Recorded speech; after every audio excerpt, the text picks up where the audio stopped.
Hi, I'm Lesedi Mokgwatle and this is Radio Workshop. Today we're doing something a bit different.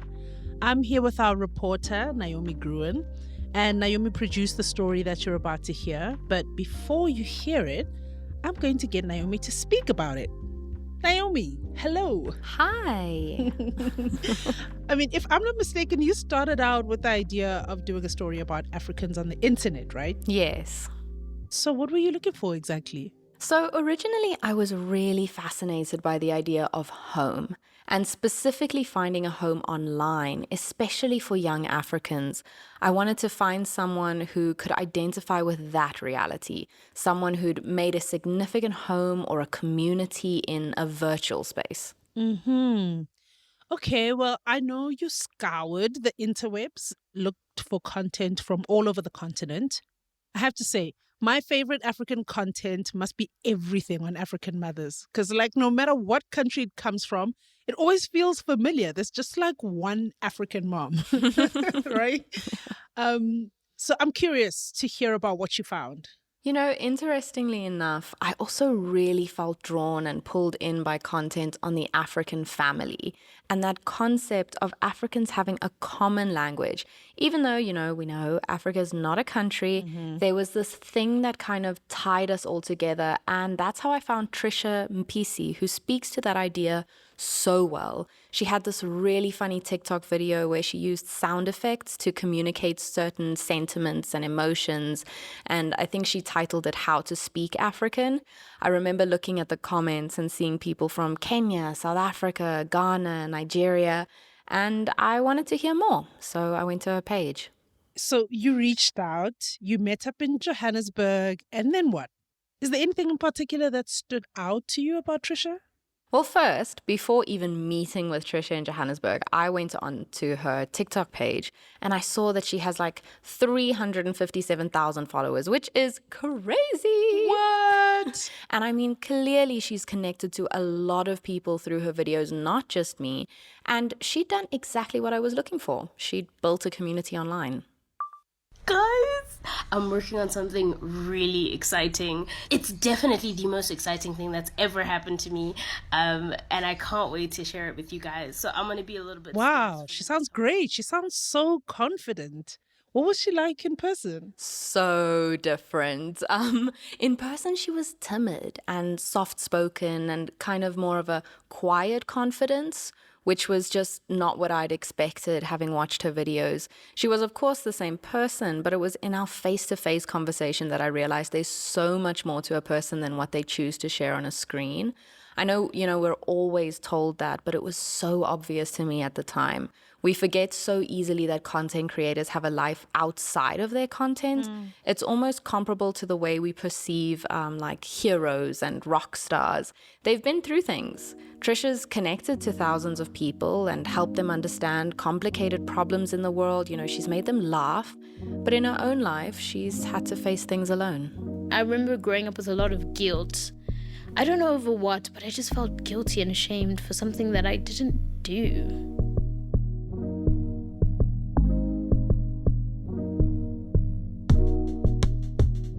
Like most stories, we start with a family. In this case, a happy one. Trisha's mom was a women's rights lawyer, and her dad was an architect. My mom, I describe her as sort of like a Disney princess. She had this very fun, life is amazing energy to her. And my dad everyone else thought that he was scary, but we knew that he was such a sweetheart. He would watch cartoons, he would make jokes, he was a teddy bear. Trisha's parents came to South Africa from the Democratic Republic of Congo in the 1990s. As a child, she traveled to the Congo to visit family, and later she lived there for a while and then came back to South Africa again. She's always had her feet in two worlds. Did you feel more at home in one place over the other? Congo caters to my sense of sort of ethnic and cultural home. When I am in Congo, I do feel like I belong almost ancestrally, if that makes sense. And then South Africa caters to a lot of my interests. What is it about the Congo that makes you feel like that is your home ancestrally and culturally? It's the stories.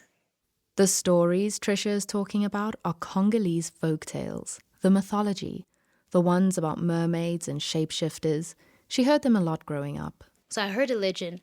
The word Congo means hunter, allegedly. And so there was a hunter one day who was hunting a deer for his family. And As she got older, she says she was drawn to fantasy films and comic books because there was something about the bravery that the heroes showed that was inspiring. They also had really cool powers. But just like in fantasy films and comic books, Trisha's origin story was marked by tragedy. Yeah, so apologies if I get emotional. It was a Thursday, in February, the day before her 6th birthday party, and her parents left home to run some errands. My parents went grocery shopping and doing other chores, including for the party, when they got into a car accident. They were hit by a truck, and the ambulance didn't make it there in time. Neither of them survived. All of a sudden, you go from being a normal child, having a normal life, to being an orphan, which at the time I didn't really understand what it meant. It just meant that mom and dad weren't around anymore.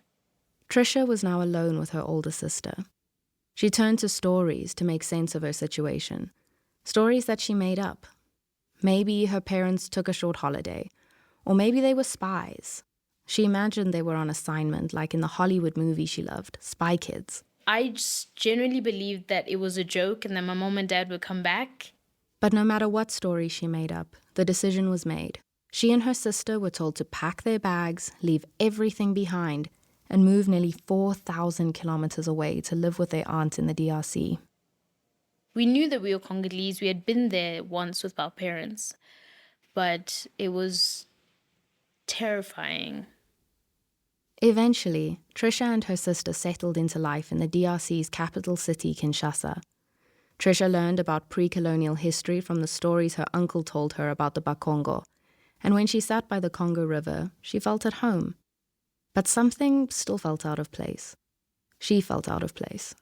Something as simple as going to a family party or a community party, will be like, oh, those are so-and-so's kids.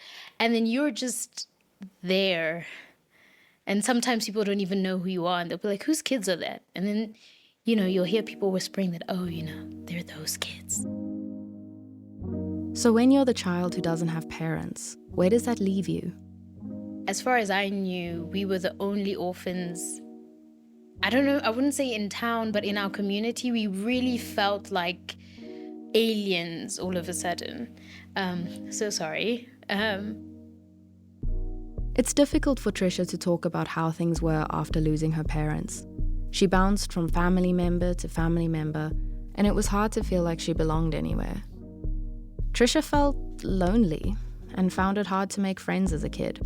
She was an introvert, and in the moments moms and dads would come up in conversation, I would just pretend that my parents were still alive to avoid awkward interactions. So I would make sure I spoke about them in the present tense so that nobody catches on. And so it was my sort of little secret to just avoid having to explain it.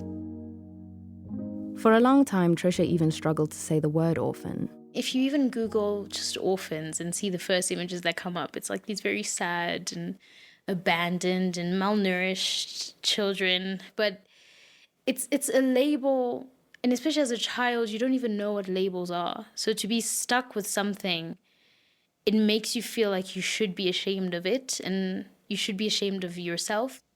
That shame. That's why she dove deeper into the world of fantasy. Almost every protagonist is an orphan. Harry Potter, Tony Stark, Captain America, Oliver Twist. The list is extremely long. So I felt less alone in stories than in real life. Have you watched TV lately and felt like, what happened to all the good shows? I'm currently rewatching old shows, because a lot of the new shows I'm just like, but guys, I found a good one. That's Trisha on TikTok.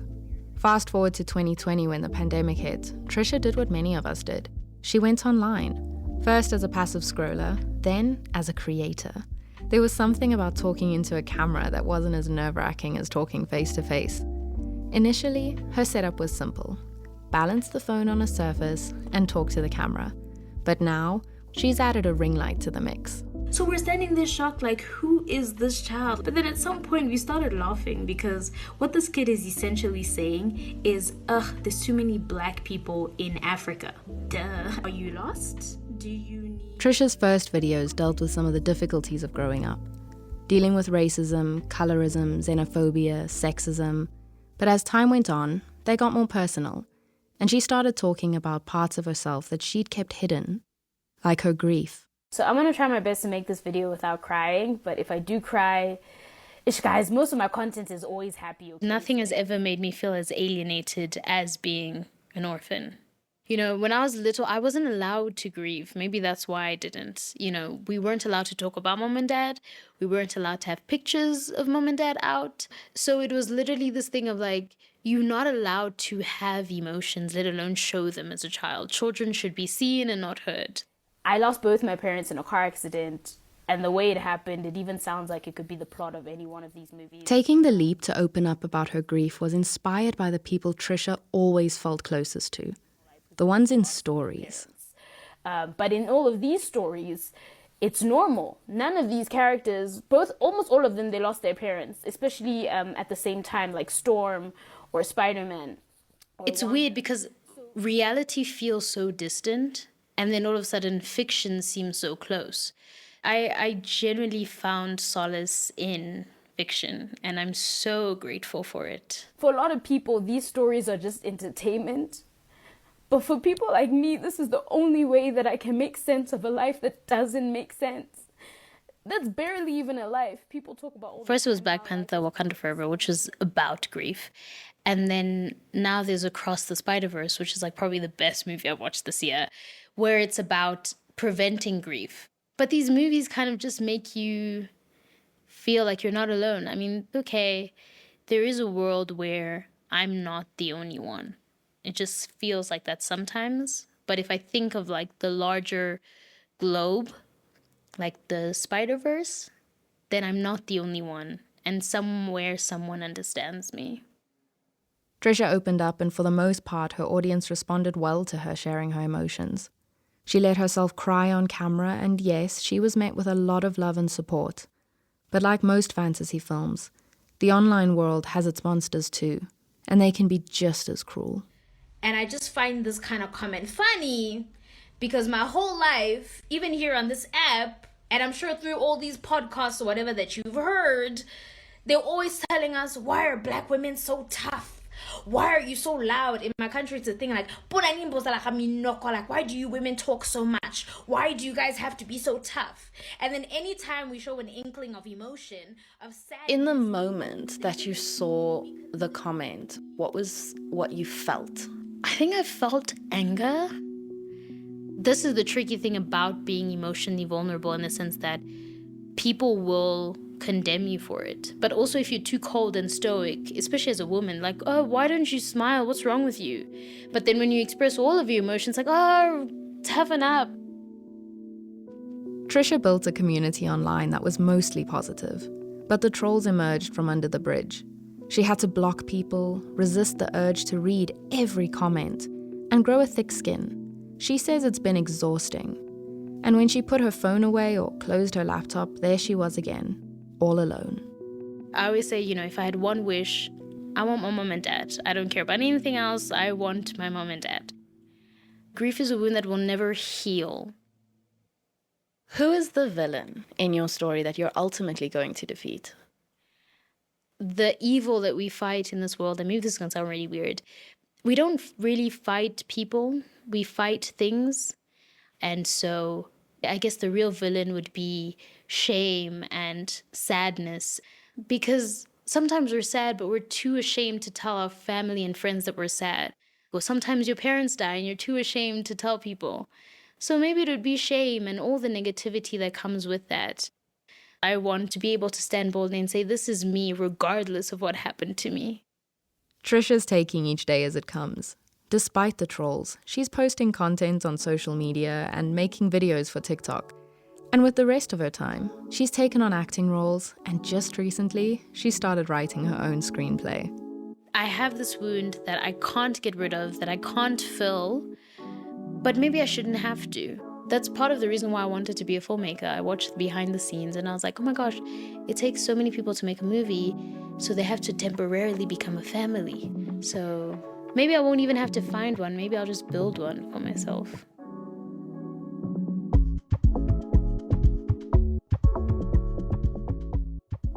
A special thank you to Trisha Mbisi. If you'd like to connect with her or see her work, you can find her on TikTok at Trisha Mbisi or on Instagram at Trisha_BC. This story was produced by Radio Workshop. Our producer is Naomi Gruen, with assistance from Sam Brown. Rob Rosenthal and I edited this podcast. Our managing producer is Joe Jackson. Sound engineering by Naomi Gruen, Joe Jackson, Mike Rayfeld, and Feifei. Music by Kamani Sambu at Edible Audio in Cape Town. Find out more about who we are and how to support us at radioworkshop.org.